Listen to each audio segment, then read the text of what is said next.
माझं नाव रुपाली वागरे वैद्य. माझ्या कवितेचं नाव आहे 26/11. आजही धुसमुसते वेदनेत विव्हळणारी कणखर मुंबई.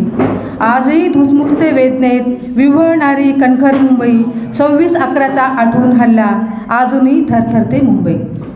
रक्तपात चिरदाह आक्रोशात, रक्तपात चिरदाह आक्रोशात घाबरलेली हळवी मुंबई. प्रसंगावधान राखून सरसावत जरा जरा सावरते मुंबई. दहशतवाद्याच्या हल्ल्याला प्रतिउत्तरही देते मुंबई. एकजुटीचे सदैव सामर्थ्य कठीण काळात दर्शवते मुंबई. लष्करी तोफांच्या हल्ल्यात कधीही विसरणार नाही मुंबई. कसाबसारख्या दहशतवाद्यांना नेहमी धडा शिकवेल मुंबई. वीर शहीद जवानांची सदैव राहील ऋणी मुंबई. अंबाळेचा धाडसी बाणा सदा अंगीकारेल माझी मुंबई. आजही धुसमुसते वेदनेत विव्हळणारी कणखर मुंबई. धन्यवाद.